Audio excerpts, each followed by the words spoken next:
তাব্বাত ইয়াদা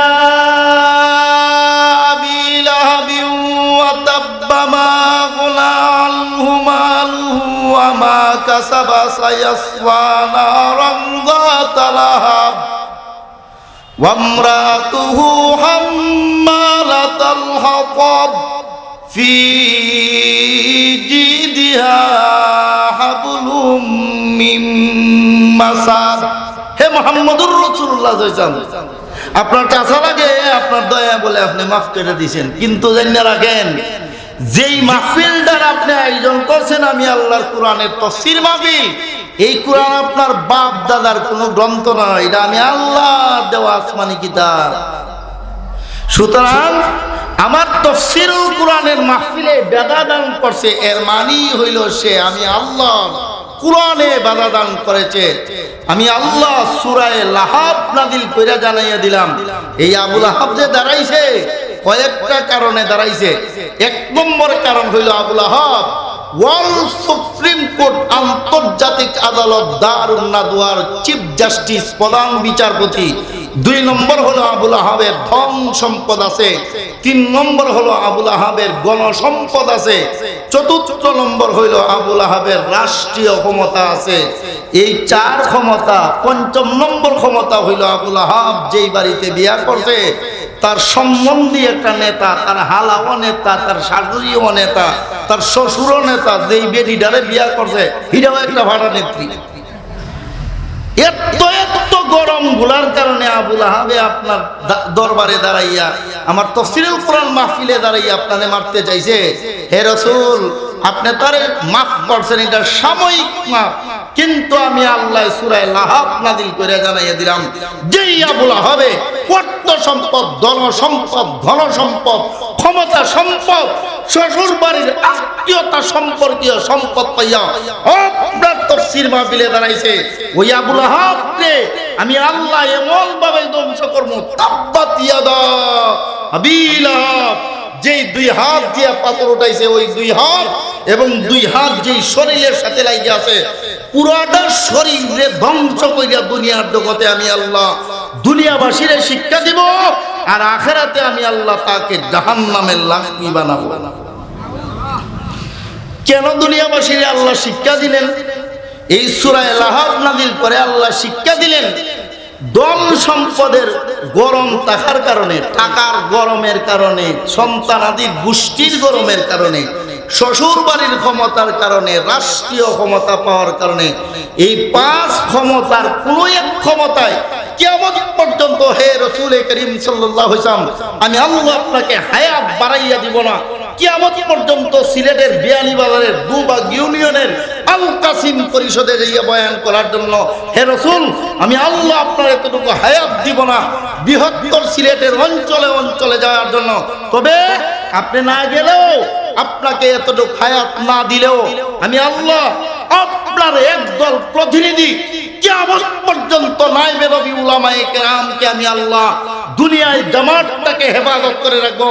যেইভাবে আবু লাহাবে অর্থ সম্পদ, ধন সম্পদ, গণ সম্পদ, ক্ষমতার সম্পদ, রাষ্ট্রীয়ভাবে ক্ষমতা পাইয়া আবু লাহাব আপনার তাফসীর মাহফিলে দাঁড়ানোর কারণে যেই পরিণতি হয়েছে কিয়ামত পর্যন্ত দুনিয়ার যে কোনো জায়গায় তাফসীর মাহফিলে, ওয়াজ মাহফিলে, আল্লাহর কোরআনের মাহফিলে যেই বা যারা এই ক্ষমতার কুলের ক্ষমতা পাইয়া বাধা দান করবে তাদের বাপ আবু লাহাবের যেই দশা হয়েছে তাদেরও একই দশা হবে।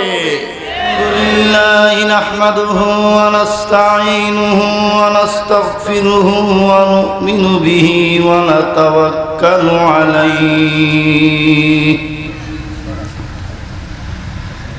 ওয়া নাউযু বিল্লাহি মিন শুরুরি আনফুসিনা ওয়া মিন সাইয়্যাতি আ'মালিনা মান ইয়াহদিহিল্লাহু ফালা মুদিল্লা লাহু ওয়া মান ইউদ্লিলহু ফালা হাদিয়া লাহু ওয়া নাশহাদু আল্লা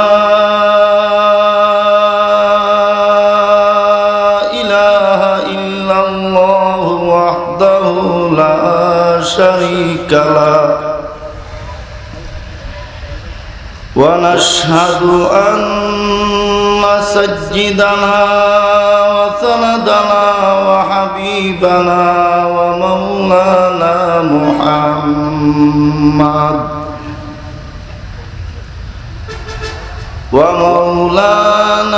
محمدا عبده ورسوله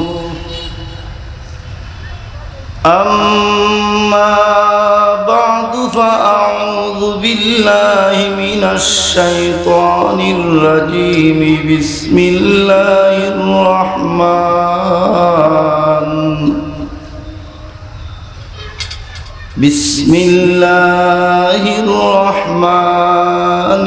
الرحيم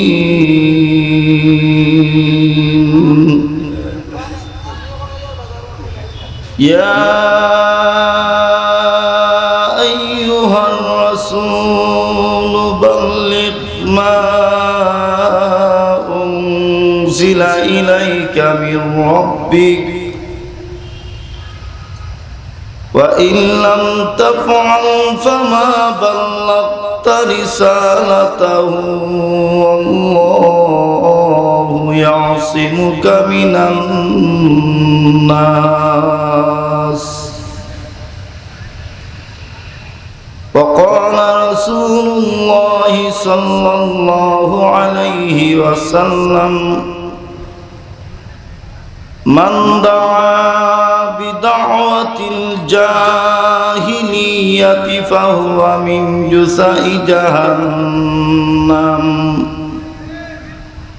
وإن صام وصلى وزعم أنه مسلم متفق عليه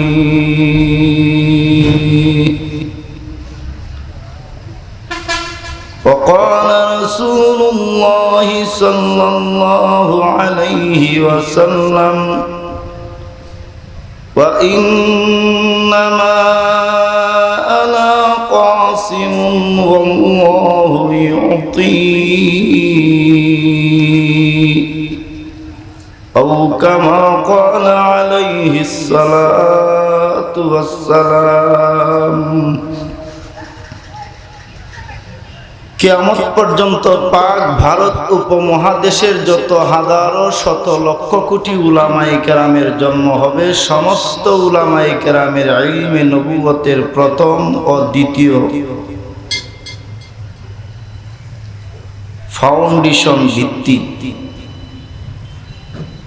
পাশাপাশি কিয়ামত পর্যন্ত পাক ভারত উপমহাদেশে যত শত সহস্র কোটি মুমিন মুসলমান নারী পুরুষের জন্ম হবে, সকলের ঈমান এবং ইসলামের প্রথম এবং দ্বিতীয় নম্বর ভিত্তি ও ফাউন্ডেশন বৃহত্তর সিলেটের বিয়ানীবাজারস্থ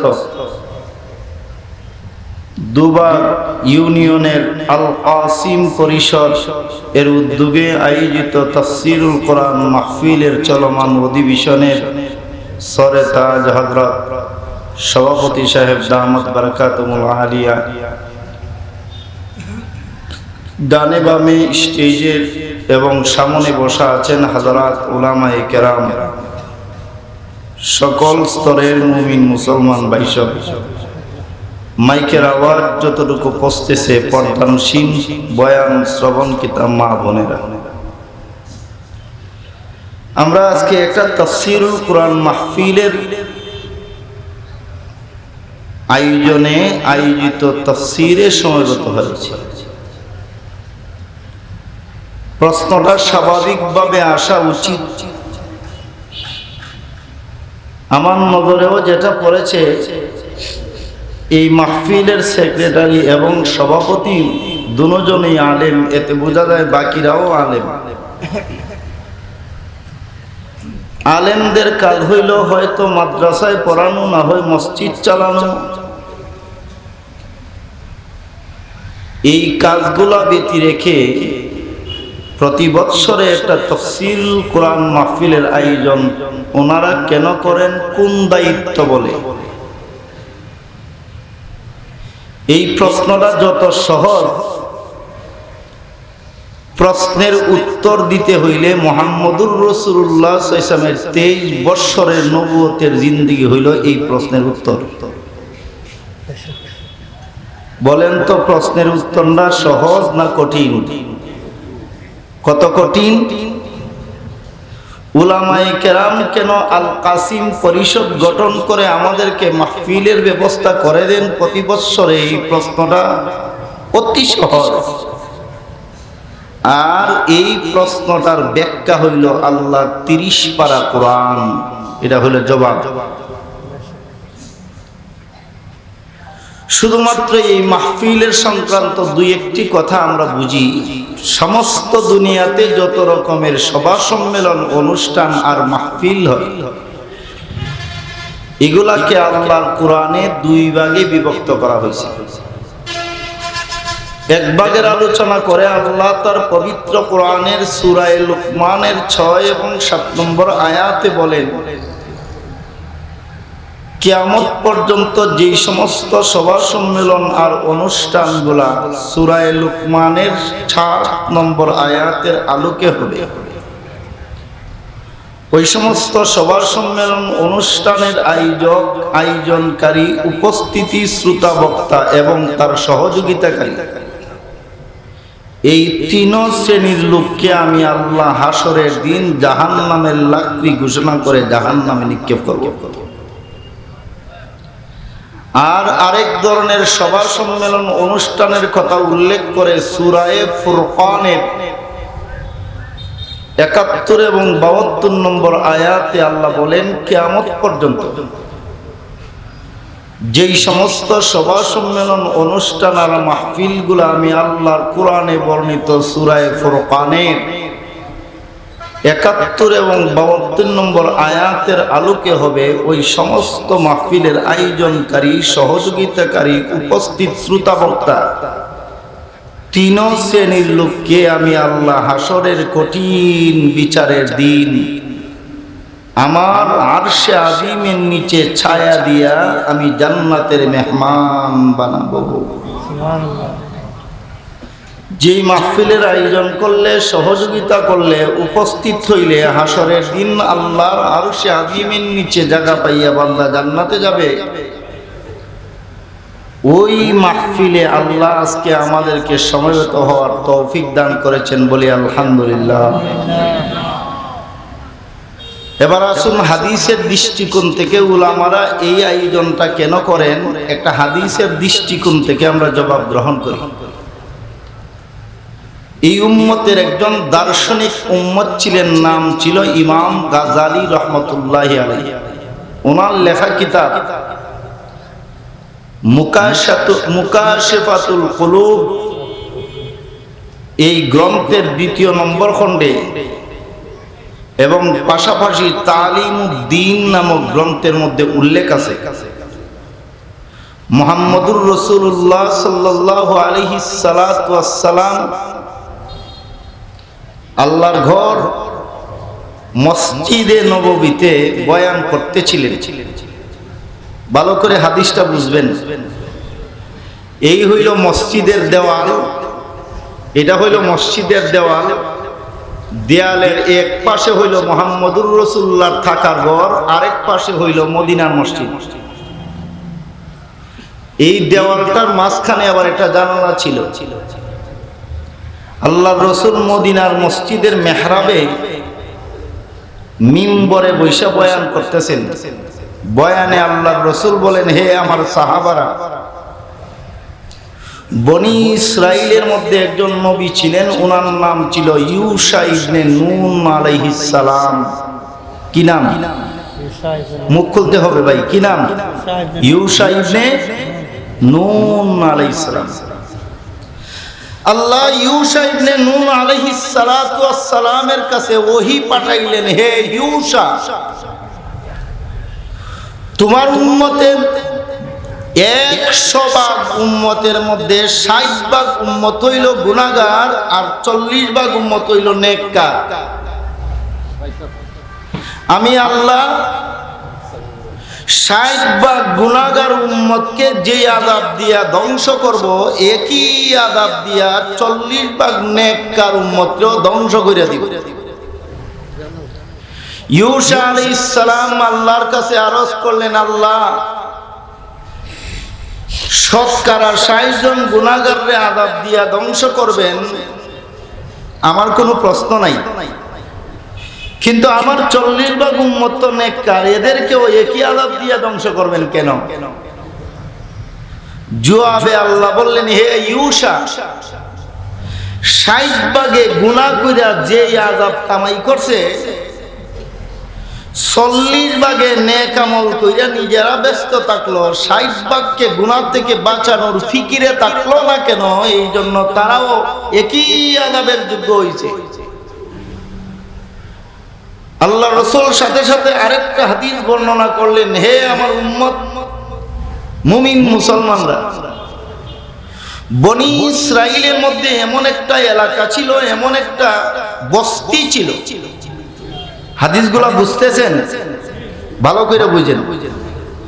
এই দুইটা হাদিস যদি আপনারা বুঝেন, আমার কসমের সাথে আমি বলতে পারি কিয়ামত পর্যন্ত এই উলামাদের আপনারা কোনোদিন বিয়াদবি দূরের কথা, দোয়া ছাড়া থাকতে পারবেন না এদের ব্যাপারে। ভালো করে দ্বিতীয় হাদিসটা শুনুন।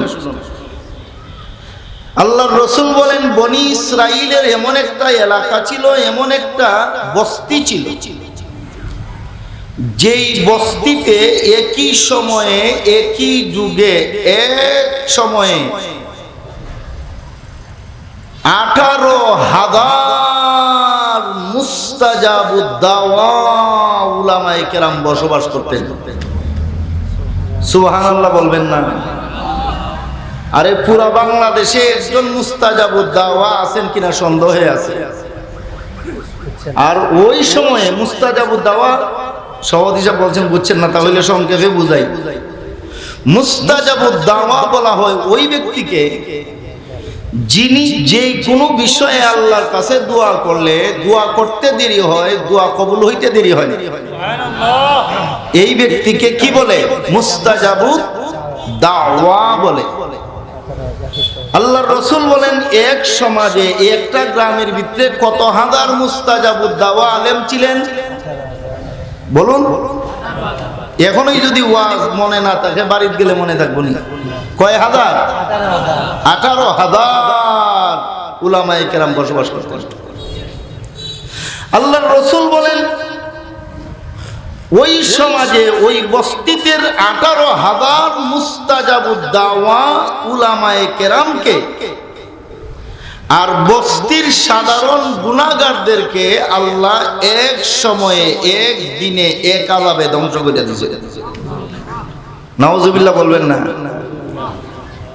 একই দিনে, একই সময়ে, একই আযাব দিয়ে আল্লাহ সাধারণ গুনাহগারের সাথে কারেও মারছেন।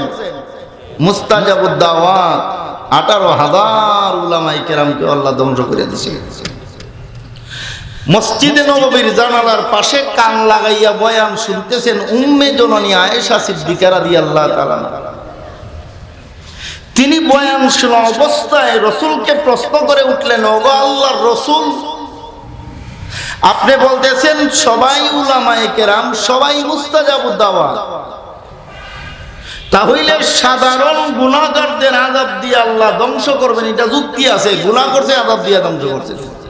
কিন্তু সাধারণ গুনাহগারের সাথে মুস্তাজাবুদ দাওয়া 18,000 আলেমদেরকে আল্লাহ এক আযাবে ধ্বংস করলেন কোন যুক্তিতে? জবাবে আল্লাহর রাসূল বলেন, আয়েশা, যেই অপরাধগুলা করার কারণে সাধারণ বস্তিবাসী আযাবের যোগ্য হইছে, ওই অপরাধগুলা থেকে বিরত থাকার জন্য দাওয়াত না দেওয়ার কারণে ওই মুস্তাজাবুদ দাওয়া উলামায়ে কেরামরা একই আযাবের যোগ্য হইছে। বুঝছেন নি হাদিসটা? কে কে বুঝছেন হাত উঠান দেখি। মাশাআল্লাহ, সবাই বুঝছেন। এই দুইটা হাদিস যে আপনাদের সামনে আমি শুনাইলাম, এই দুইখানা হাদিস দ্বারা কি বুঝলেন? এই হাদিসগুলো আল্লাহর রাসূল তার উম্মতের সামনে বইলা গেছেন উম্মতে মজা নেওয়ার জন্য না শিক্ষা নেওয়ার জন্য? জোরে বলেন, মজা নেওয়া না শিক্ষা নেওয়া? শিক্ষা নেওয়া। কি শিক্ষা নেওয়া? কিয়ামত পর্যন্ত আল্লাহর রাসূল তার উম্মতের নায়েবে নবী উলামায়ে কেরামকে সতর্ক কইরা গেছেন, ও মুফতি খায়রুজ্জামান, ও মাওলানা কামরুল ইসলাম, ও আল কাসিম পরিষদের উলামায়ে কেরাম, জেনে রাখো বনি ইসরাইলের 18,000 উলামায়ে কেরাম মুস্তাজাবুদ দাওয়া হওয়ার পরেও উম্মতকে গুনাহ থেকে ফিরানোর ফিকির না থাকার কারণে যেইভাবে আল্লাহ ধ্বংস করে দিয়েছেন, ওই আল্লাহ কিয়ামত পর্যন্ত তার সেই আযাব অব্যাহত রাখবেন যদি তোমরাও আলেম হইয়া সাধারণ মানুষদেরকে গুনার কাছ থেকে ফিরানোর ফিকির না করো, একই আযাবের যুদ্ধ হইবে। তাই উলামায়ে কেরাম সারাদিন ভোর মাদ্রাসার খেদমত, মসজিদের খেদমত, মুয়াজ্জিনের আযানের খেদমত, খাদিমের মসজিদের খেদমত করে, মুফতি সাহেবের ফতোয়ার খেদমত করে, মুহাদ্দিস সাহেব হাদিসের খেদমত করে, মুফাসসির সাহেব তাফসীরের খেদমত করে, নুরানি হুজুর নুরানি কায়দার খেদমত করে, এই রকম মাহফিলের ব্যবস্থা করে নিজেরাও জাহান্নাম থেকে বাঁচতে, উম্মতকেও জাহান্নাম থেকে বাঁচাতে। এবার বুঝছেন তো এই মাহফিলের কেন করে ওনারা? এবার আসুন, এই গেল হাদিসের দলিল। এবার আসুন ধর্মীয় দৃষ্টিকোণ থেকে তার কি গুরুত্বতা আছে। কি দৃষ্টিকোণ? ধর্মীয় দৃষ্টিকোণ। ভালো করে কথাগুলো বুঝেন। মহানবী মুহাম্মদুর রাসূলুল্লাহ সাল্লাল্লাহু আলাইহি সাল্লামকে আল্লাহ নবুয়ত দিলেন, রিসালত দিলেন পবিত্র কোরআন নাযিলের মাধ্যমে। আল্লাহর রাসূল যখন কোরআন পাইয়া গেলেন, নবুয়ত পাইলেন, রিসালত পাইলেন, পাওয়া মাত্রই কিছুদিন অতিবাহিত হতে না হতে মুহাম্মদুর রাসূলুল্লাহ সাল্লাল্লাহু আলাইহি ওয়াসাল্লামের উপরে আল্লাহ তার পবিত্র কোরআনের সূরা শুআরা 214 নম্বর আয়াত নাযিল করে একটা বিধান দিলেন। বিধানটা হইল ওয়া আনদির আশিরাতাকাল আকরাবিন। হে রাসূল করিম সাল্লাল্লাহু আলাইহি ওয়াসাল্লাম, আপনি আপনার আত্মীয় স্বজন পড়শিদেরকে জাহান্নামের আগুন থেকে বাঁচানোর ব্যবস্থা গ্রহণ করুন। রাসূল কিভাবে ব্যবস্থা গ্রহণ করবেন ভালো করে বুঝেন হাদিসটা এবং ইসলামের দৃষ্টিকোণের জবাবটা। মুহাম্মদুর রাসূলুল্লাহর মাদ্রাসায় 7 থেকে 8 বছরে মাত্র ভর্তি হয়েছেন একটা বাচ্চা। 7 থেকে 8 বছরে এরকম বাচ্চা ওই যে বসা, এই বাচ্চাটার নাম হইল আলী ইবনে আবু তালেব। আলী ইবনে আবু তালেব, যাকে আমরা সংক্ষিপ্ত ভাবে আলী রাদিয়াল্লাহু তাআলা বলে চিনি। আল্লাহর রাসূল বললেন, হে আলী, আল্লাহ তার কোরআনের বিধান সমাজবাসীর কাছে, পড়শিদের কাছে, আত্মীয়দের কাছে, আমার দেশবাসীর সামনে উপস্থাপন করার বিধান দিয়েছেন। এই বিধান বাস্তবায়নের স্বার্থে তুমি যাও, সমাজের লোকগুলাকে মাইকিং করো, এলান করো, ঘোষণা করো, কইরা জানাইয়া দাও আমি রাসূল তাদের সামনে কিছু বলতে চাই, ওরা যেন সমবেত হয়। হযরত আলী রাদিয়াল্লাহু তাআলা সবাইকে ডাইকা এলান দিয়া, ঘোষণা দিয়া, সাফা নামক একটা পাহাড় আছে মক্কায়, সাফা পাহাড়ের পাদদেশে জমা করলেন। কাদেরকে? মক্কাবাসীদেরকে। কাদেরকে? মক্কাবাসীদের। যখন সবাইকে জমা করা হইয়া গেল, আল্লাহর রাসূল জমা করা ব্যক্তিদের সামনে একটা বয়ান দিলেন, ভাষণ দিলেন। এইভাবে কোরআনের বয়ান শোনার জন্য জমা হওয়ার ব্যবস্থাটাকে বর্তমান বাংলাদেশ তথা বর্তমান দুনিয়ার মুসলিমদের ভাষায় ওয়াজ মাহফিল, সভা সম্মেলন, ইজতেমা বলা হয়। আল্লাহর কোরআনের ভাষায় মাজলিসও বলে, ইজতেমাও বলে, আর আমাদের সাধারণদের ভাষায় সভা সম্মেলন বলে। হযরত তাফসীর মাহফিল, হযরত আলী রাদিয়াল্লাহু তাআলা সবাই আইনা জমা করলেন কোন পাহাড়ের পাদদেশে? সাফা পাহাড়ের পাদদেশে। মুহাম্মদুর রাসূলুল্লাহ সাল্লাল্লাহু আলাইহি ওয়াসাল্লাম সবার সামনে সাফা পাহাড়ের পাদদেশে দাঁড়াইয়া বয়ান শুরু করলেন।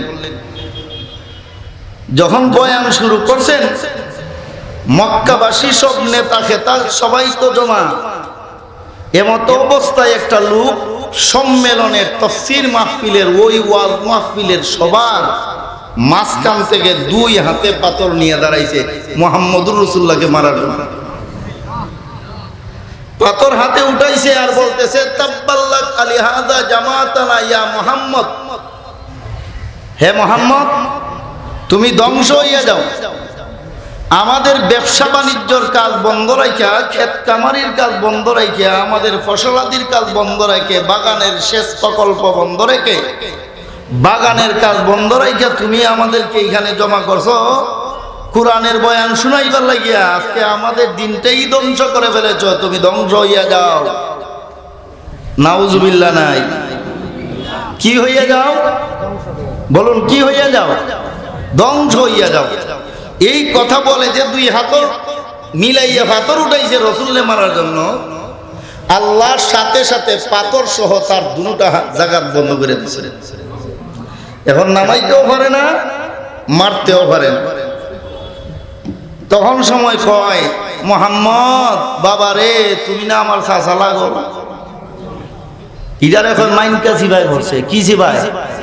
মাইনকা সিবাই। কয় মুহাম্মদ বাবা রে তুমি না আমার চাচা লাগো। ও মুহাম্মদ তোমার পবিত্র জীবনের কসম দিয়া বলছি, আত্মীয়তা রক্ষার তোমার 40 বৎসরের জীবনের কসম দিয়া বলছি, আত্মীয় স্বজনের প্রতি তোমার দয়া অনুগ্রহের কসম দিয়া বলছি, মুহাম্মদ তোমার কাছে মাপ চাই। মারতেও পারি না, হাত নামাইতেও পারি না, আমারে দয়া করে মাফ করে দাও। এই যখন বিপদে হইয়া গেছে আর অনুনয় বিনয় করতেছে, নবী কি কঠোর নবী না দয়ার নবী? দয়ার নবী।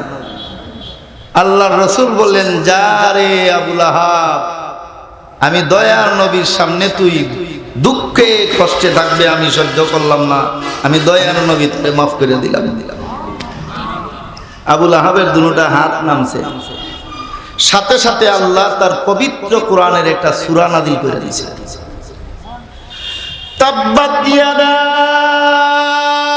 আবি লাহাবিন ওয়া তাব্বা মা আগনা আনহু মালুহু ওয়া মা কাসাবা সায়াসলা নারান যাতা লাহাব ওয়া ইমরাতুহু হাম্মালাতাল হাতাব ফি জিদিহা হাবলুম মিন মাসাদ। হে মুহাম্মদুর রাসূলুল্লাহ সাল্লাল্লাহু, আপনার চাচা লাগে, আপনার দয়া বলে আপনি মাফ করে দিয়েছেন, কিন্তু জানিয়ে রাখেন যেই মাহফিলটার আপনি আয়োজন করছেন, আমি আল্লাহর কোরআনের তাফসীর মাহফিল, এই কোরআন আপনার বাপ দাদার কোনো গ্রন্থ নয়, এটা আমি আল্লাহর দেওয়া আসমানি কিতাব। সুতরাং আমার তাফসীরুল কোরআনের মাহফিলে বাধা দান করছে, এর মানে হইল সে আমি আল্লাহ কোরআনে বাধা দান করেছে। আমি আল্লাহ সূরা লাহাব নাযিল কইরা জানাইয়া দিলাম। এই আবু লাহাব যে দাঁড়াইছে কয়েকটা কারণে দাঁড়াইছে। এক নম্বর কারণ হইল Abu Lahab world supreme court আন্তর্জাতিক আদালত দারুন নাদওয়ার চিফ জাস্টিস প্রধান বিচারপতি। 2 নম্বর হলো আবু লাহাবের ধন সম্পদ আছে। 3 নম্বর হলো আবু লাহাবের গণসম্পদ আছে। 4র্থ নম্বর হইল আবু লাহাবের রাষ্ট্রীয় ক্ষমতা আছে। এই 4 ক্ষমতা। 5ম নম্বর ক্ষমতা হইল আবু লাহাব যেই বাড়িতে বিয়া করছে তার সম্বন্ধী একটা নেতা, তার হালাও নেতা, তার শাশুড়িও নেতা, তার শ্বশুরও নেতা, যেই বেডিডারে বিয়া করছে হিরাও একটা ভাড়া নেত্রী। এত গরম গুলার কারণে আবু লাহাবে আপনার দরবারে দাঁড়াইয়া আমার তাফসীরুল কোরআন মাহফিলে দাঁড়াইয়া আপনারে মারতে চাইছে। হে রাসূল, আপনি তারে মাফ করছেন, এটা সাময়িক মাফ, কিন্তু আমি আল্লাহ সূরা লাহাব নাযিল করে জানাইয়া দিলাম, যেই আবু লাহাবে অর্থ সম্পদ, ধন সম্পদ, ঘন সম্পদ, ক্ষমতা সম্পদ, শ্বশুর বাড়ির আত্মীয়তা সম্পর্কীয় সম্পদ পাইয়া আপনার তাফসীর মাহফিলে দাঁড়াইছে, ওই আবু লাহাবকে আমি আল্লাহ এমন ভাবে ধ্বংস করব, তাব্বাত ইয়াদা আবি লাহাব, যেই দুই হাত দিয়ে পাথর উঠাইছে, ওই দুই হাত এবং দুই হাত যেই শরীরের সাথে লাগিয়ে আছে, পুরাটা শরীরে ধ্বংস কইরা দুনিয়ার জগতে আমি আল্লাহ দুনিয়াবাসীরে শিক্ষা দিব, আর আখিরাতে আমি আল্লাহ তাকে জাহান্নামের লাকড়ি বানাবো। কেন দুনিয়াবাসীরে আল্লাহ শিক্ষা দিলেন? এই সূরা লাহাব নাযিল করে আল্লাহ শিক্ষা দিলেন ধন সম্পদের গরম থাকার কারণে, টাকার গরমের কারণে, সন্তানাদির গোষ্ঠীর গরমের কারণে, শ্বশুর বাড়ির ক্ষমতার কারণে, রাষ্ট্রীয় ক্ষমতা পাওয়ার কারণে, এই 5 ক্ষমতার কোনো এক ক্ষমতায় কিয়ামত পর্যন্ত হে রাসূল করিম সাল্লাল্লাহু আলাইহি ওয়াসাল্লাম আমি আল্লাহ আপনাকে হায়াত বাড়াইয়া দিব না। কিয়ামত পর্যন্ত সিলেটের বিয়ানীবাজারের দুবাগ ইউনিয়নের আল কাসিম পরিষদে যাইয়া বয়ান করার জন্য হে রাসূল আমি আল্লাহ আপনার এতটুকু হায়াত দিব না, বৃহত্তর সিলেটের অঞ্চলে অঞ্চলে যাওয়ার জন্য। তবে আপনি না গেলেও, আপনাকে এতটুকু হায়াত না দিলেও আমি আল্লাহ আপনার একদল প্রতিনিধি কিয়ামত পর্যন্ত নায়েবে নবী উলামায়ে কেরামকে আমি আল্লাহ দুনিয়ায় জামাতটাকে হেফাজত করে রাখবো। যেইভাবে আবু লাহাবে অর্থ সম্পদ, ধন সম্পদ, ক্ষমতার সম্পদ, রাষ্ট্রীয়ভাবে ক্ষমতা পাইয়া আবু লাহাব আপনার তাফসীর মাহফিলে দাঁড়ানোর কারণে যেই পরিণতি হয়েছে, কিয়ামত পর্যন্ত দুনিয়ার যে কোনো জায়গায় তাফসীর মাহফিলে, ওয়াজ মাহফিলে, আল্লাহর কোরআনের মাহফিলে যেই বা যারা এই ক্ষমতার কুলের ক্ষমতা পাইয়া বাধা দান করবে, তাদের বাপ আবু লাহাবের যেই দশা হয়েছে তাদেরও একই দশা হবে। আর হইছে না? এমন দশা হইছে রে বাবা, জামাইর বাড়ি ভালাইয়া মামুর বাড়ি যেমন লাগছে। মুহতারাম হাজিরিন, মহানবী মুহাম্মদুর রাসূলুল্লাহ সাল্লাল্লাহু আলাইহি ওয়াসাল্লাম এই তাফসীর মাহফিলের আয়োজন করলেন এই জন্য কিয়ামত পর্যন্ত যারা নায়েবে নবী হক্কানি রব্বানি আলেম হবেন তারাও নবীর অনুসারী হইয়া আপনাদেরকে এইভাবে তাফসীর মাহফিলের আয়োজন করেন। বুঝে আসছেনি? 4 দলিল দিয়া বুঝাইলাম কেন আজকের মাহফিল। এবার আসুন আপনার আমার আলোচনায় যাই। মহানবী মুহাম্মদুর রাসূলুল্লাহ সাল্লাল্লাহু আলাইহি ওয়াসাল্লাম যখন আল্লাহর পক্ষ থেকে নবুয়ত রিসালাতের দায়িত্ব পাইলেন, দায়িত্ব পাওয়া মাত্রই বেঈমান কাফেররা মুহাম্মদুর রাসূলুল্লাহরে সালাম দিল না জুলুম করা শুরু করলো? জুলুম করা শুরু করলো। তাফসীরে আহকামুল কোরআনে উল্লেখ আছে আদম থেকে নিয়ে কিয়ামত পর্যন্ত দুনিয়ার সকল প্রকার মাখলুকের যত রকমের চক্রান্ত আর জুলুম হইতে পারে সবগুলা মুহাম্মদুর রাসূলের উপরে বেঈমান কাফেররা করেছিল। এই জুলুমের একটা জুলুম ছিল, ভালো করে শুনেন, এই জুলুমগুলার একটা জুলুম ছিল আল্লাহ রাসূল সারাদিন ভর দাওয়াত দিয়া যেইভাবে আল কাসিম মসজিদ প্রতিষ্ঠা করছে এই পরিষদে, এই রকম আল্লাহর ঘর খানায়ে কাবার সামনে, মসজিদের সামনে আল্লাহর ঘরে সর মাগফিরাতের দোয়া করতেন। রাসূল দাঁড়াইয়া দোয়া করেন, আর বেঈমান কাফেররা রাসূলের গায়ে যে পরিহিত চাদর আছে এই চাদরের দুই মাথায় দুইটা দুই দিকে টানে, আর রাসূলের শ্বাস সর্বশেষ শ্বাস বিদায়ের সম্মুখীন হইয়া যান।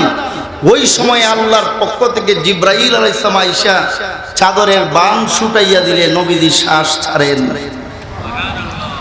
আল্লাহর রাসূল নামাজে দাঁড়ান কাবা শরীফের সামনে, সারা দিন ভোর দাওয়াত দিয়া নামাজে দাঁড়ান। আমার কথা না, সবগুলো হাদিস থেকে বলতেছি। রাসূল নামাজে দাঁড়ান, নামাজে দাঁড়াইয়া যখন আল্লাহ রাসূল সেজদায় যান, বেঈমান কাফেরের বাচ্চারা প্রতিযোগিতা করে, উটের বড় বড় ভর আইনা রাসূলের গর্দানে চাপাইয়া দেয়, যেন রাসূল উটের ভরের ওজনে মাথা না উঠাইয়া সেজদারত অবস্থায় শ্বাস বন্ধ হইয়া দুনিয়ার থেকে বিদায় হইয়া যান। ওই সময় আল্লাহর রাসূলের পাশে একটা মেয়ে, 7 থেকে 8 বছরের একটা মেয়ে দাঁড়াইয়া থাকতো, আর মেয়েটাই ধাক্কাধাক্কি করতো ভর সরানোর জন্য, কিন্তু 7-8 বছরের মেয়ে বাচ্চার ধাক্কায় তো আর উটের ভর সরে না। মেয়ে বাচ্চাটার পরিচয় সম্পর্কে হাদিসের 2টা বর্ণনা আসছে। এক হাদিসের বর্ণনায় ওই মেয়েটা হলো রাসূলের বড় মেয়ে হযরত যায়নাব রাদিয়াল্লাহু তাআলা আনহা, আরেক হাদিসের বর্ণনায় আসছে ওই মেয়েটা হলেন রাসূলের ছোট মেয়ে হযরত ফাতেমা রাদিয়াল্লাহু তাআলা। যখন মেয়েটা উটের ভর ধাক্কাইয়া ধাক্কাইয়া ক্লান্ত হইয়া যাইতেন, আর সরাইতে পারতেন না। নবীজির শেষ নিঃশ্বাস বের হয়ে যাবে এমন হইতো, 7 আসমানের ফিরিস্তারা পর্যন্ত রুনাদারি করে দিত। তখন আল্লাহর আরশ বহনকারী ফিরিস্তারা হাউমাউ করা শুরু করত। তো আল্লাহ হযরত জিব্রাইলকে পাঠাইতেন, জিব্রাইল যাও আমার নবীর গর্দান থেকে বর সরাইয়া দাও। জিব্রাইল আসতেন, বর সরাইয়া দিলে নবীজি সেজদা থেকে মাথা উঠাইতেন। মাথা উঠাইয়া দোয়া করতেন, আল্লাহ আমার উম্মতে বুঝে না, এই উম্মতদের রেখে তুমি বুঝ দাও, এদেরকে হেদায়েত দাও, এদের মাফ করে দাও। এই অবস্থায় যখন আল্লাহ রাসূলের দমন করতে পারে না, রোধ করতে পারে না, এবার আন্তর্জাতিক আদালত আল্লাহর ঘর কাবা শরীফের পাশে দেখেন উত্তর পূর্ব কোণায় একটা ওয়াল দেওয়া আছে, হাফ ওয়াল, এটারে বলা হয় হাতিমে কাবা। এই হাতিমে কাবার সোজা বরাবর পূর্ব দিকে একটা আদালত ছিল, আদালতের নাম হইল দারুন নাদওয়া। কি নাম? দারুন নাদওয়া। এই আদালতটা ছিল আন্তর্জাতিক আদালত। এই আদালতের প্রধান বিচারপতির নাম ছিল চিফ জাস্টিস আবুল আহাব। আবুল আহাবে হায়াতুস সাহাবার মধ্যে আল্লামা ইউসুফ কান্দলবী রহমতুল্লাহি আলাইহি মুবাল্লিগে ইসলাম তিনি লিখেছেন, ওই হাদিস নকল করেছেন। আল্লাহ রাসূল সাল্লাল্লাহু আলাইহি ওয়াসাল্লাম যখন দাওয়াত দেওয়ার জন্য বাইর হইতেন, এই সুযোগটাকে কাজে লাগানোর জন্য আন্তর্জাতিক আদালত ওয়ার্ল্ড সুপ্রিম কোর্ট দারুন নাদওয়া থেকে চিফ জাস্টিস প্রধান বিচারপতি আবুল আহাবে একটা রায় দিল।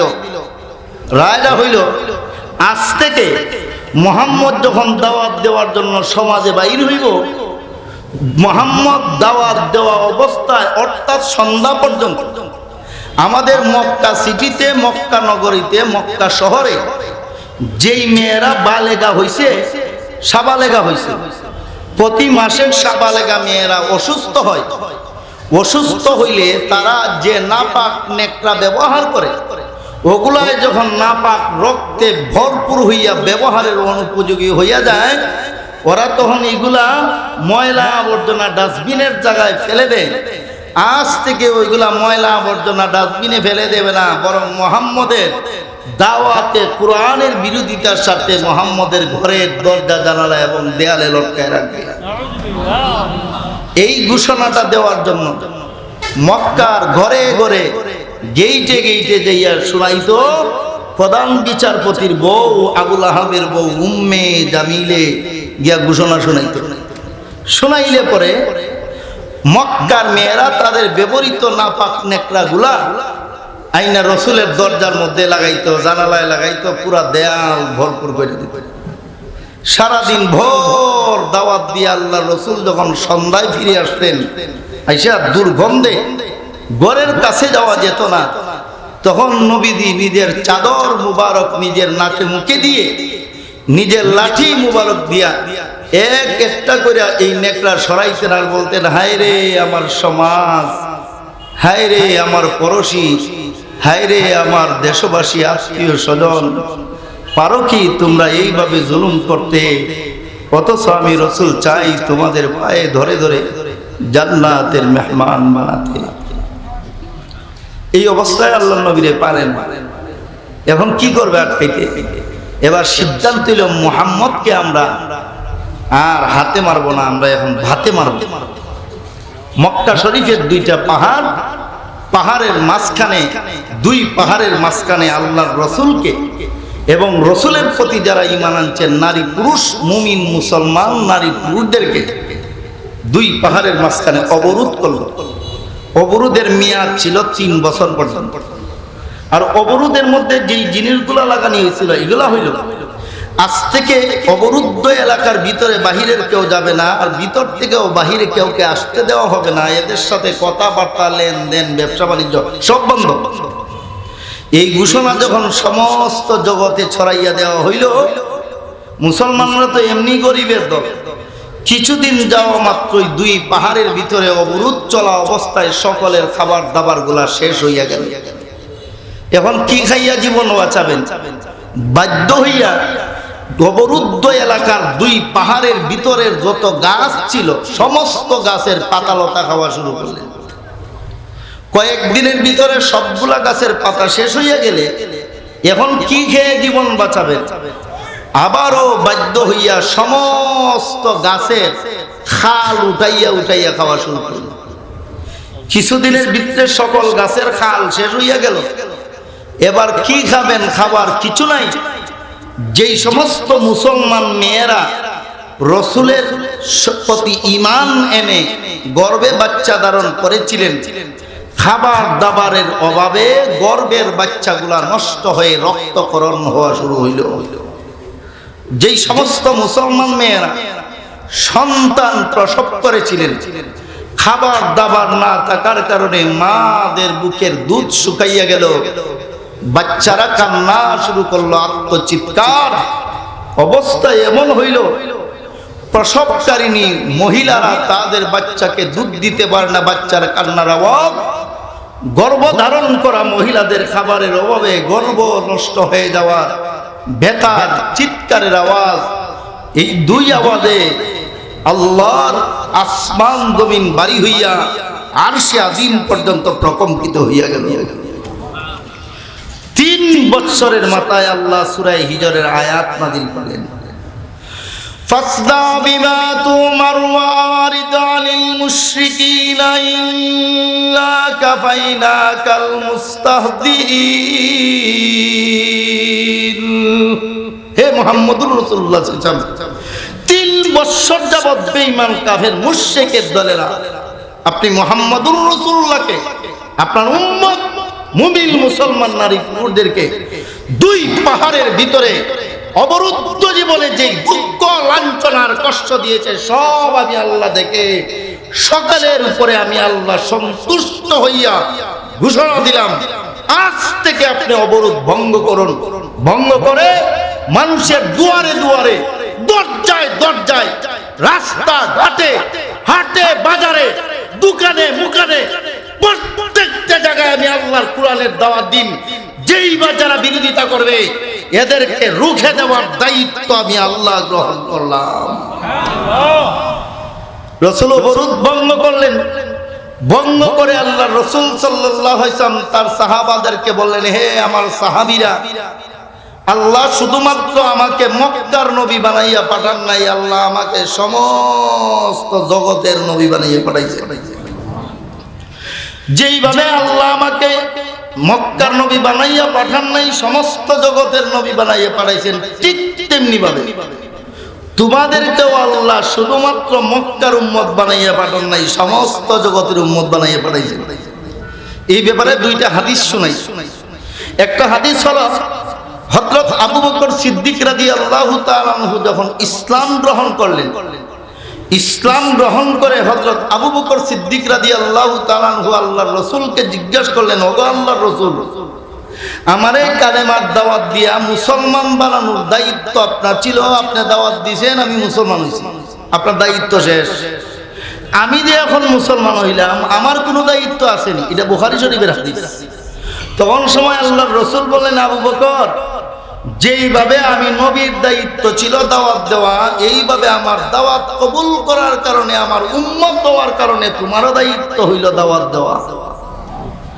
একই প্রশ্ন হযরত আবু যর গিফারী রাদিয়াল্লাহু তাআলা আনহু ইসলাম কবুল করার পরে রাসূলকে করলেন, রাসূল একই জবাব দিলেন। একই প্রশ্ন হযরত আব্দুল্লাহ ইবনে রাওয়াহা রাদিয়াল্লাহু তাআলা আনহু রাসূলকে করলেন, একই জবাব আল্লাহর রাসূল দিলেন।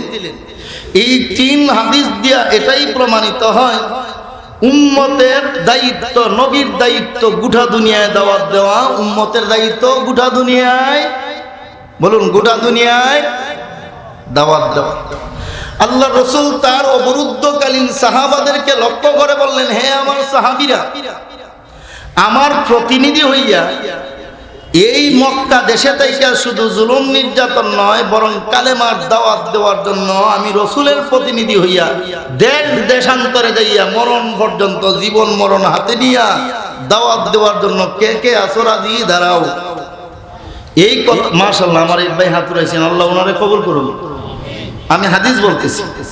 আল্লাহ রসুল যখন এই কথা বললেন, বলা মাত্রই 4 জন সাহাবী দাঁড়াইলেন। কয়জন? আরেক বর্ণনায় আসছে 5 জন। 4 জন অথবা বলুন 4 জন অথবা 5 জন দাঁড়াইলেন। ওগো আল্লাহর রাসূল, যেইখানে আছি এখান থেকে আর ঘরে যাব না, বিবির কাছে যাব না, বাচ্চার কাছে যাব না, ক্ষেতের কাছে যাব না, ব্যবসার কাছে যাব না, এখান থেকে বের হয়ে আপনি যেখানে বলবেন সেখানেই যাব, আর মরণের আগে ফিরে আসবো না, দাওয়াত দিব। কি মনে করেন সহজ? সহজ? হ্যাঁ রে, হাসরের ময়দানে যদি আল্লাহ শুধু এই দুবাগবাসীরে এই প্রশ্নটা করেন, আচ্ছা বলো তো, আমার নবীর সাহাবীরা নবীর মজলিস থেকে উঠার দিওয়ান মরণ হাতে নিয়ে দেশ দেশান্তরে গেল, তোমাদের দেশেও গেল দাওয়াত দিতে, তোমাদের এলাকায় তো একই কোরআনের দাওয়াত দেওয়ার জন্য আল কাসিম পরিষদে তাফসীরে আয়োজন করছিল, তুই গিয়া কয় বছর এখানে বৈশা রইছিলে, গেলে না কেন? জবাব আসেনি? জবাব আছে? যারা আসছে না তাদের কাছে মনে হয় জবাব আছে। একদিন ঠার ভাইবেন জবাব কাহাকে বলে। কোরআন শরীফের কথা আমি শুধু তর্জমা শুনাই। বান্দার যখন মরণের সময় হইব, বান্দার সামনে জান্নাত হাজির করা হবে, জাহান্নাম হাজির করা হবে। হাজির করার পরে ফেরেশতায় বলবে, এরে না ফরমান, দুনিয়ার জিন্দেগিতে তোর নেক কাজ করার সুযোগ ছিল, এই সুযোগ থাকার পরেও তুই নেক কাজটা করলে না, এই কারণে তোর নামে নির্ধারিত জান্নাতটা ক্যান্সেল করে দেওয়া হইল, আর অপরাধ করার কারণে তোর নামে নয় এই জাহান্নামটা তোর নামে লিস্টি করা হইল, এটা তোর জায়গা। তখন সময় বান্দায় আল্লাহর কাছে একটা আরজি চায়। কি চায়? আল্লাহ, আমারে একটা মুহূর্ত পরিমাণ, একটা ফলক পরিমাণ চোখ খুলতে আর চোখ বুঝতে লাগাইতে যেই সময়টা লাগে, এই সময়টা আমারে দেন, দুনিয়ার জগতে যত নেক কাজ আছে সব করে। তখন সময় আল্লাহর পক্ষ থেকে বলা হয়, বান্দারে সুযোগ বারবার নয়, একবারই দেওয়া হয়। সুযোগ বারবার না, একবার। একবার আফসোস করবে জাহান্নাম দেখে, পরকালের তার নিবাস দেখে। এজন্য সুযোগ এখনো আছে, এখনো আসুন, বসুন, পরকালের স্বর্গ নিবাস বানানোর জন্য উৎসাহিত হন, ব্যবস্থা গ্রহণ করুন। মহানবী মুহাম্মদুর রাসূলুল্লাহ সাল্লাল্লাহু আলাইহি ওয়াসাল্লাম তার সাহাবাদেরকে যখন বললেন, কয়জন দাঁড়াইলেন? 4 জন অথবা 5 জন। আল্লাহর রাসূল বললেন, তোমরা এখান থেকে সোজা চলে যাইবা ইথিওপিয়ায়। কোথায়? ইথিওপিয়া। হাবশা নাম শুনছেন? ইথিওপিয়া নাম শুনছেন? ওই জায়গায় যাইবে। ওই দেশে 100 জনের মধ্যে 100 জন হইল ধর্ম বিশ্বাসে খ্রিস্টান। ধর্ম বিশ্বাসে বলুন, ধর্ম বিশ্বাসে খ্রিস্টান। ওই দেশে যাইয়ে তোমরা ইসলামের দাওয়াত দিবা। এখন এই 4 জন অথবা 5 জনের রাসূল যে পাঠাবেন, একটা জামাত বানাইলেন। এই জামাতের আমির বানাইলেন আল্লাহর রাসূলের দুধ মামা, মতান্তরে আপন মামা হযরত আবু ওয়াক্কাস মালিক ইবনে ওয়াহাব রাদিয়াল্লাহু তাআলা। এই 4 জন অথবা 5 জনের কি বানাইলেন? বলুন, কি বানাইলেন? আমির বানাইলেন। কারে? রাসূলের কি লাগেন তিনি? দুধ মামা অথবা আপন মামা। মামা লাগেন, এক কথায় মামা। উনারে আমির বানাইয়া পাঠাইলেন। উনারা গেলেন কোথায়? ইথিওপিয়ায়, হাবশায়। সেখানে যাইয়া তারা 2 বছর পর্যন্ত দাওয়াত দিলেন। 2 বছরের দাওয়াতে প্রায় 63,000 লোককে মনস্তান্ত্রিক ভাবে কালিমা পড়াইয়া মুসলমান বানাইলেন। 2 বছর পরে আল্লাহর রাসূল সাল্লাল্লাহু আলাইহি ওয়াসাল্লাম, ভালো করে বুঝছেন, একটু পরেই আপনাদের কথাটা আসতেছে, এখন বুঝবেন, একটু পরে বুঝবেন। বৃহত্তর সিলেট বিয়ানীবাজারের মানুষ আল্লাহর দরবারে কি পরিমাণ দামি, একটু পরে বুঝবেন। মহানবী মুহাম্মদুর রাসূলুল্লাহ সাল্লাল্লাহু আলাইহি ওয়াসাল্লামের মামায় 2 বছর পর্যন্ত দাওয়াত দিলেন। আত-তাবাকাতুল কুবরা আলী ইবনে সাআদে এবং তাবারানির মধ্যে উল্লেখ আছে, এবং সিরাতে মুহাম্মদ সাল্লাল্লাহু আলাইহি ওয়াসাল্লাম গ্রন্থের মধ্যে উল্লেখ আছে, ইবনে হিশামেও আছে। কি আছে? রাসূল 2 বছর পরে প্রথম পাঠাইলেন মামারে। 2 বছর পরে রাসূলের আপন চাচাতো ভাই, কি ভাই? আপন চাচাতো ভাই, যুবক মানুষ হযরত জাফর ইবনে আবু তালিব রাদিয়াল্লাহু তাআলা আনহুকে আমির বানাইয়া আল্লাহর রাসূল ৮০ থেকে ৮৩ পর্যন্ত সংখ্যার নারী পুরুষের এক জামাত বানাইয়া ওই দেশে পাঠাইলেন। সুবহানাল্লাহ বলবেন না? রাসূল একটা চিঠিও লিখে দিলেন। কি লিখলেন? চিঠি। চিঠিতে আল্লাহর রাসূল লিখলেন, আসসালামু আলাইকুম ওয়া রাহমাতুল্লাহি মির রাসূলিল্লাহি সাল্লাল্লাহু আলাইহি সাল্লাতু ওয়াসসালাম। আল্লাহর রাসূলের পক্ষ থেকে সালাম আমার মামা আবু ওয়াক্কাস মালিক ইবনে ওয়াহাব এবং তার জামাতের সাথীদের প্রতি। এরপরে আল্লাহর রাসূল লিখলেন, হে আমার মামা, আমার চিঠি পাওয়া মাত্র আপনি আর ইথিওপিয়ায় হাবশায় থাকবেন না, আপনি সেখান থেকে আরো কিছু নতুন মানুষের এক জামাত নিয়ে দুনিয়ার উত্তর পূর্ব কোণার দিকে দিয়ে দাওয়াত দিয়ে চলে যাবেন। সুবহানাল্লাহ।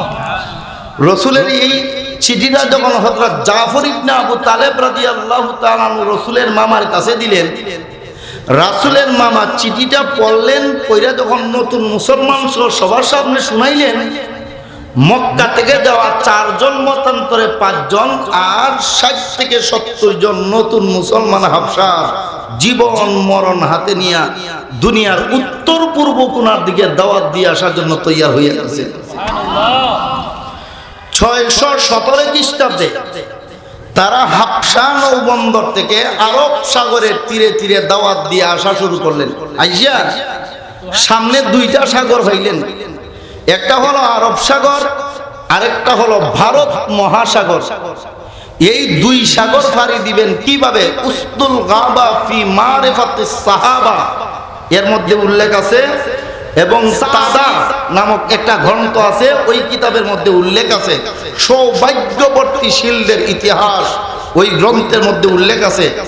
এবং পাক ভারতের একজন অনন্য ঐতিহাসিক ডক্টর শ্রী সুরজিৎ দাস গুপ্তের লেখা বাংলা ভাষার গ্রন্থ ভারতবর্ষ ইসলাম নামক গ্রন্থে উল্লেখ আছে। প্রাচীন ভারতের লেখা বাংলা বিশ্বকোষের 14 নম্বর খণ্ডের মধ্যে উল্লেখ আছে। তারা 2টা সাগর পাইলেন। কয়টা? 2টা। একটা হলো ভারত মহাসাগর, আরেকটা হলো বলুন আরব সাগর। এই 2 সাগর পাড়ি দিবেন কি দিয়া? মুআররিখিনরা 2 ব্যবস্থা উল্লেখ করছেন। এর একটা ব্যবস্থা হইল আল্লাহর রাসূলের মামা তার সাথীদেরকে বললেন, তোমরা সবাই সাগরের পারে নামাজের সুরতে কাতারবন্দি হইয়া দাঁড়াও। সবাই কাতারবন্দি হইয়া দাঁড়াইল। তিনি সামনে গেলেন, গিয়া বললেন, আমি আল্লাহু আকবার তাকবীরে তাহরিমা বলা মাত্রই তোমরা সবাই চোখ খুলবা, আর আমি শেষ সালাম দিলে পরে চোখ বন্ধ করবা। তাকবীরে তাহরিমা দেওয়া মাত্র চোখ বন্ধ করবা, আর শেষ সালাম ফিরাইলে চোখ খুলবা। সবাই নামাজের তাকবীরে তাহরিমার সাথে সাথে সবাই চোখ বুঝছে, আর শেষ সালামের পরে চোখ খুলছে। এই সালাম আর তাকবীরের মাঝখানে তিনি একটা দোয়া পড়ছেন, এটা তাবাকাতুল কুবরার মধ্যে উল্লেখ আছে।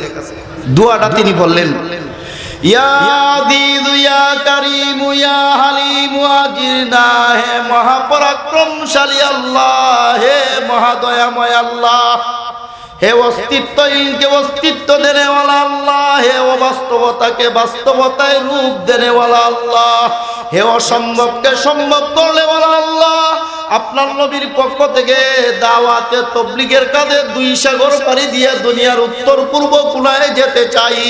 আল্লাহ সাগর পাড়ি দেওয়ার ব্যবস্থা নাই, 2 রাকাত নামাজে দাঁড়াইলাম, ব্যবস্থা করে দেন। এই দোয়া করতেছেন আর নামাজ পড়তেছেন, এবং করে করে 2 রাকাত নামাজের সালাম ফিরাইয়া দেখেন আরব সাগর এবং ভারত মহাসাগর 2 রাকাত নামাজে পাড়ি দিয়া দিছেন।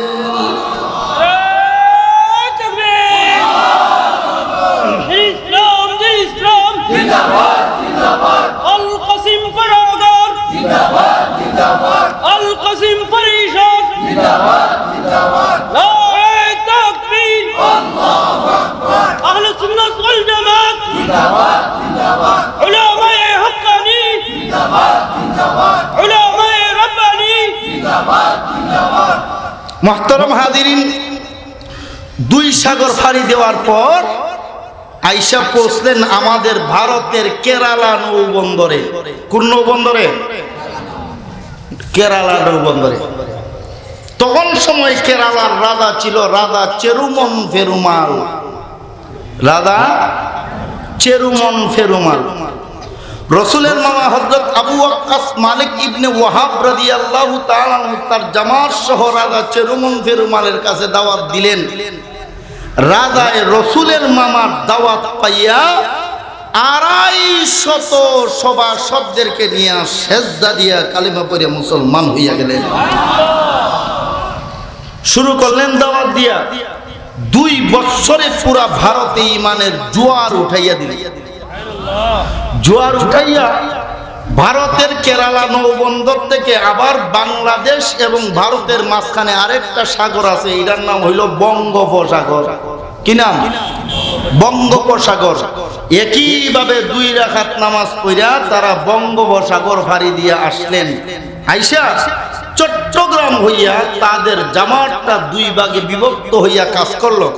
বৃহত্তর চট্টগ্রাম, কক্সবাজার, খাগড়াছড়ি, বান্দরবন হইয়া এই জামাতটা নোয়াখালী, ফেনী হইয়া ঢাকার সোনারগাঁ পর্যন্ত আসলো।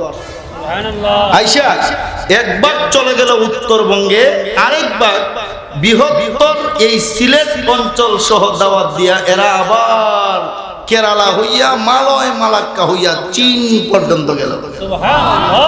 ইতিহাসে উল্লেখ আছে রসুলের ওই 4 জন সাহাবীর মধ্যে 2 জন সাহাবীর কবর এখনো বাংলাদেশে আছে। বাংলাদেশে কোথায় আছে এই নিয়ে ঐতিহাসিকরা 11টা মত উল্লেখ করছেন। এর মধ্যে একটা মত হইল আপনাদের সিলেটে, সিলেটের মৌলভীবাজারে 11 মতের এক মত। মুহাম্মদুর রাসূলুল্লাহ সাল্লাল্লাহু আলাইহি ওয়াসাল্লামের এই জামাতটা আপনাদের সিলেটে আসলো 621 খ্রিস্টাব্দে। কত? আরে জুড়ে বলেন। 621 খ্রিস্টাব্দে। আর সমস্ত মুআররিখিন, সমস্ত মুফাসসিরিন এবং সমস্ত মুহাদ্দিসিনরা একমত আল্লাহর রাসূল মক্কা থেকে হিজরত করে মদিনাতুল মুনাওয়ারায় গেছেন 622 খ্রিস্টাব্দে। 622 খ্রিস্টাব্দে। আর রসুলের মাদ্রাসার ছাত্ররা দাওয়াত নিয়ে সিলেটে আসলো 621। আরো কাছের গ্রন্থের রেফারেন্স দিই। ঢাকা বিশ্ববিদ্যালয়ের অধ্যাপক আব্দুল গফুরের লেখা ইতিহাসের প্রেক্ষাপটে বাংলাদেশ গ্রন্থের মধ্যে উল্লেখ আছে। এবং বাংলাদেশের জমিয়তে উলামা ইসলামের সাবেক সভাপতি ছিলেন, উনার নাম ছিল আল্লামা মুহিউদ্দিন খান রহমতুল্লাহি আলাইহির লেখা মাসিক মদিনার মধ্যে 96 সন থেকে ধারাবাহিক ইতিহাস উল্লেখ আছে। মুহাম্মদুর রাসূলুল্লাহ সাল্লাল্লাহু আলাইহি ওয়াসাল্লামের মামার এই জামাতটা সিলেটে আসলো 621 খ্রিস্টাব্দে। আর আল্লাহ রসুল নিজে সশরীরে মদিনায় গেলেন হিজরত করে 622 খ্রিস্টাব্দে। ইতিহাসের সন বিশ্লেষণ করলে দেখা যায় মদিনাতুল মুনাওয়ারায় রসুলের জবানে ইসলাম পাওয়ারও 1 বছর আগে সিলেটের মানুষ ইসলাম পাইছিল। এই হইলেন আপনারা সেই সিলেটের সন্তান। আপনারা হইলেন ওই সমস্ত পূর্বপুরুষের সুসন্তান।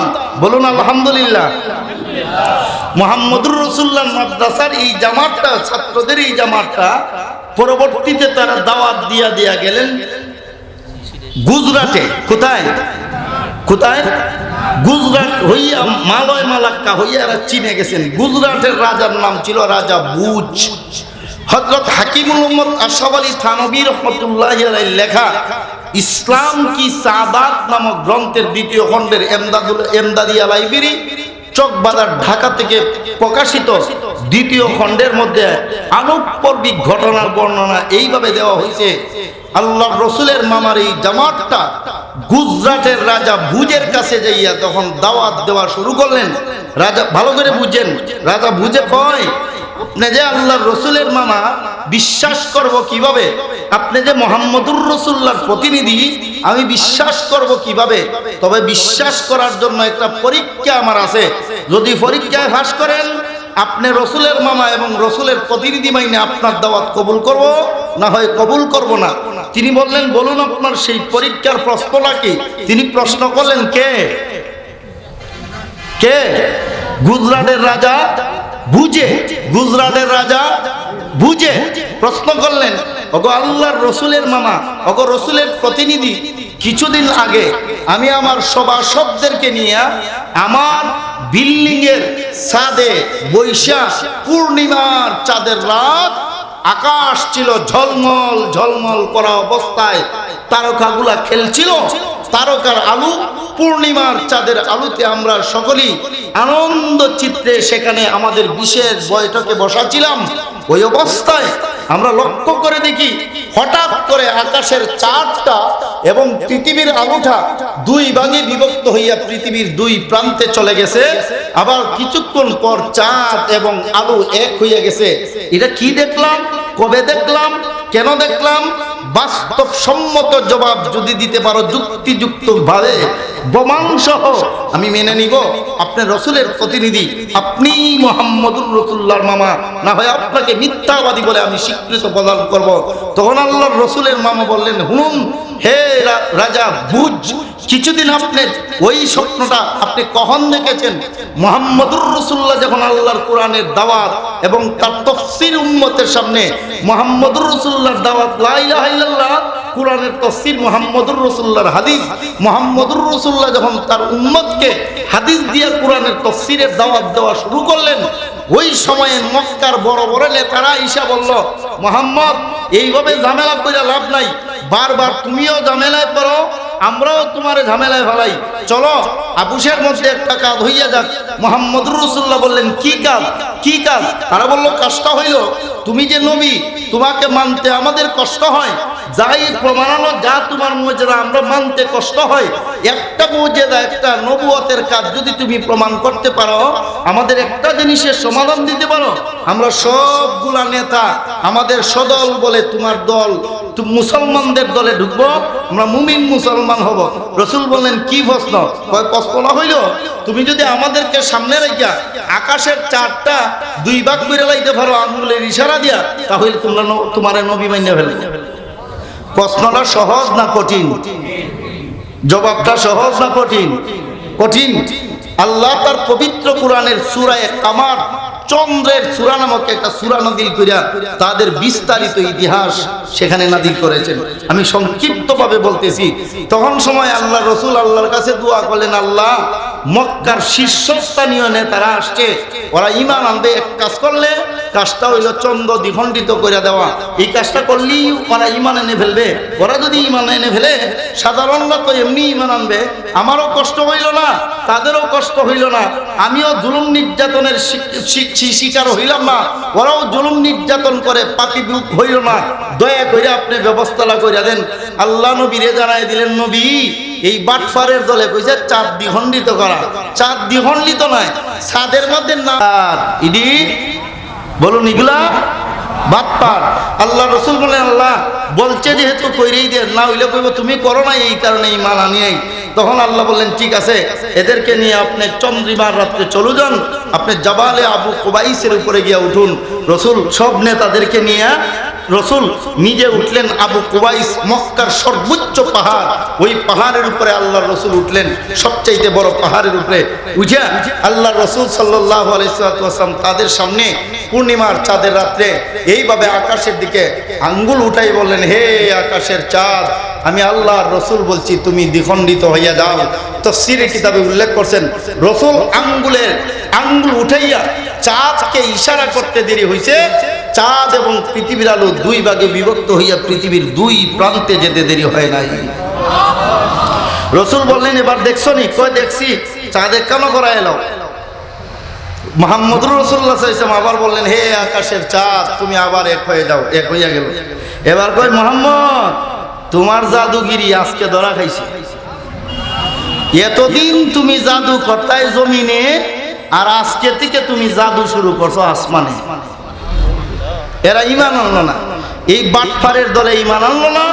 এই ঘটনাটা যখন রাজা বুজের সামনে রসুলের মামা প্রতিনিধি উপস্থাপন করলেন, সাথে সাথে রাজা বুজ তার রাজকীয় দরবারে যত লোক ছিল সবাইকে নিয়ে কালেমা পড়ে মুসলমান হয়ে গেছে। এইভাবে দাওয়াত দিয়া দিয়া চীনের ক্যান্টন নৌবন্দরে আজও উনার কবর সাদ ইবনে আবু ওয়াক্কাস, মালিক ইবনে ওয়াহাবের কবর সংরক্ষিত আছে। আলহামদুলিল্লাহ। উনারা যে লাঠিটা ব্যবহার করছেন, যে লুটাটা ব্যবহার করছেন, এই লাঠি আর লুটা বাংলাদেশের দাওয়াত অবস্থায় যে ব্যবহার করছিলেন, রংপুরের জাদুঘরে আমার নিজের চোখে দেখে আসছি। সেখানে এখনো আছে রংপুরের সবরে। এই তো 2 সপ্তাহ আগে গিয়ে আসলাম। আল্লাহ কবুল করলে আবার রংপুরের একটা সবচেয়ে বড় মাদ্রাসা, জুমাপাড়া মাদ্রাসার আন্তর্জাতিক সম্মেলনে 20 তারিখে যাব। এর আগে আমি কয়েক বছর আগেই সেগুলো দেখে আসছি। বলেন আলহামদুলিল্লাহ। এই হইল মুহাম্মদুর রাসূলুল্লাহ সাল্লাল্লাহু আলাইহি ওয়াসাল্লামের সাহাবাদের দাওয়াতের হালত। এবার আসুন আল্লাহ রাসূল সাল্লাল্লাহু আলাইহি ওয়াসাল্লাম, যেটা বলছিলাম, রাসূল যে গেলেন মক্কা থেকে হিজরত করে মদিনায়, কেন গেলেন আর কিভাবে গেলেন? মহানবী মুহাম্মদুর রাসূলুল্লাহ সাল্লাল্লাহু আলাইহি ওয়াসাল্লাম যখন দাওয়াত দেওয়া শুরু করলেন, দাওয়াতের বিরোধিতার স্বার্থে বেঈমান কাফেররা আহকামুল কোরআনে, তাফসীরে আহকামুল কোরআনে উল্লেখ আছে, মানবীয় এমন কোন ষড়যন্ত্র ছিল না যে ষড়যন্ত্র রাসূলের বিরুদ্ধে বেঈমান কাফেররা করে নাই। কিন্তু একটাও সফল হয় নাই। আল্লাহ কোরআনে বলেন, এরা যা করে, এরা সবগুলা করে ইসলামের বাতি নিভাইয়া দেওয়ার জন্য। ইউরিদুনা লিইউতফিউ নূরাল্লাহি বিআফওয়াহিহিম ওয়াল্লাহু মুতিম্মু নূরিহি। আল্লাহ বলেন, বেঈমান কাফের মুশরিকেরা ইসলামের প্রজ্বলিত বাতিটাকে ফু দিয়া নিভাইতে চায়, কখনো সম্ভব নয়। বাতি জ্বালাইয়া রাখার দায়িত্ব স্বয়ং আমি আল্লাহর। পারবে না। রাসূল দাওয়াত দেন, কেউ দাওয়াত মানে না, আরো জুলুম করে। উম্মে জননী আয়েশা সিদ্দিকা, তিরমিজি শরীফের হাদিসের মধ্যে আসছে, উম্মে জননী আয়েশা সিদ্দিকা রাদিয়াল্লাহু তাআলা আনহা আল্লাহর রাসূলকে একবার গোসল করাইতেছেন জল চৌকিতে বসাইয়া। চিনেন তো জল চৌকি? চিনেন না? জল চৌকিতে বসাইয়া রাসূলকে গোসল করাইতেছেন কে? উম্মে জননী আয়েশা সিদ্দিকা রাদিয়াল্লাহু তাআলা আনহা। জল চৌকিতে গোসল করানো অবস্থায় আয়েশা রাদিয়াল্লাহু তাআলা আনহা রাসূলের গায়ে পানি ঢালতেছেন, আর লক্ষ্য করে দেখেন শরীরের পুরা শরীরে অগণিত কালো কালো গর্ত হয়ে দাগ পড়ে আছে। তখন তিনি জিজ্ঞাসা করলেন, ওগো আল্লাহর রাসূল, সমস্ত জগৎকে, এক কথায় আল্লাহর যত সৃষ্টি জগৎ আছে, সমস্ত সৃষ্টি জগৎকে আল্লাহ 8 আনা ধরেন 50 ভাগ সুন্দর দিয়া বানাইছেন, আর আপনি রাসূলকে আল্লাহ 100 ভাগ সুন্দর দিয়া বানাইছেন। সমস্ত জগৎরে দিছেন কয় ভাগ? 50 ভাগ। আর আপনারে দিছেন এর চেয়ে ডাবল কইরা কয় ভাগ? 100 ভাগ। সমস্ত জগতের যত সুন্দর, এর ডাবল সুন্দর সমন্বিত করে আপনি মুহাম্মদুর রাসূলুল্লাহকে, আপনার দেহ মুবারককে আল্লাহ সাজাইছেন। ওগো নবীজি, আপনার গায়ে যে কালো কালো দাগ আর গর্ত পইরা রইছে, এগুলা কিসের দাগ? জবাবে আল্লাহর রাসূল বলেন, ওগো আয়েশা, অতীতের স্মৃতিচারণ করে আর আমাকে কষ্ট দিও না। এই দাগগুলা হলো ওই দাগ, আমি যখন তায়েফে আল্লাহর কোরআনের দাওয়াত নিয়ে গেছিলাম, আর তায়েফের লোকরা যে আমি রাসূলকে পাথর মাইরা আঘাত করছিল, ওই পাথরের আঘাতের দাগ আমি রাসূলের গায়ে পড়ে আছে, ওগুলোই ক্ষত হয়ে আছে। আল্লাহ রাসূল দাওয়াত দেন, দাওয়াত মানে না, আরো জুলুম করে। রাসূল একটা আশায় বসে থাকেন, হয়তো হজের সময় বিভিন্ন দেশ থেকে হাজিরা আসবে, আসলে পরে আমি রাসূল তাদেরকে দাওয়াত দিব, আর ওরা যদি আমার দাওয়াত কবুল করে নেয়, আমি রাসূল ওদের সাথে আমি ওদের দেশে যাইয়া স্বাধীনভাবে দাওয়াতের কাজ করব। বুঝতেছেন ঘটনাটা? বুঝতেছেন নি? আরে সবাই বুঝতেছেন? আল্লাহ কবুল করুন, ভালো করে বুঝেন। তো আল্লাহ রাসূল এই চিন্তায় প্রতি বছর হজের সময় মনে করেন বাংলাদেশের হাজিরা যাই এক জায়গায় তাঁবুতা নাই, পাকিস্তানের এক জায়গায়, ইন্ডিয়ার এক জায়গায়, এইভাবে দুনিয়ার সমস্ত দেশের হাজিরা এক এক জায়গায় তাবু টানায়। তো রসুল তাদের তাবুর সামনে যান, যাইয়া বলেন, আনা মুহাম্মদ ইবনে আব্দুল্লাহ, আনা মুহাম্মাদুর রাসূলুল্লাহ, কুলু লা ইলাহা ইল্লাল্লাহ তুফলিহুন। আমি আল্লাহর রসুল, আমি আব্দুল্লাহর বেটা মুহাম্মদ, তোমরা বলো লা ইলাহা ইল্লাল্লাহ মুহাম্মাদুর রাসূলুল্লাহ, তোমরা সফল হয়ে যাবে, তোমরা জান্নাতি হয়ে যাবে। তখন তারা জিজ্ঞাসা, মুহাম্মদ, আচ্ছা আপনার বাবা? বলে আমার আব্বুর নাম আব্দুল্লাহ, মার নাম আমেনা, তোমার বংশ? বলে বংশের নাম কুরাইশ বংশ। আচ্ছা তোমার কোন দেশ? আমার মক্কা। তখন লোকেরা বলে, মুহাম্মদ, যেখানে দুনিয়ার সবচাইতে সম্মানী আর মর্যাদাশীল দেশ, আল্লাহর ঘর যেই দেশে আছে, এই দেশের বাসিন্দা তুমি, দুনিয়ার সবচাইতে দামি বংশ কুরাইশ বংশের সন্তান তুমি, দুনিয়ার সবচাইতে শ্রেষ্ঠতম বাবা, আল্লাহর ইতিহাসে এর চেয়ে শ্রেষ্ঠ কোনো বাবা নাই, সেই বাবা আব্দুল্লাহ, তার ঔরসে তোমার জন্ম।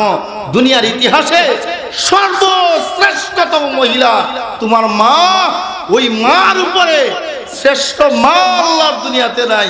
মুহাম্মদ, এতগুলা শ্রেষ্ঠ টাকা অবস্থায় যেখানে তোমার সমাজ তোমাকে মানে না, জুলুম করে, মাফ করে দাও, আমরা পারবো না, আমাদেরও জুলুমে নিমজ্জিত হতে হবে।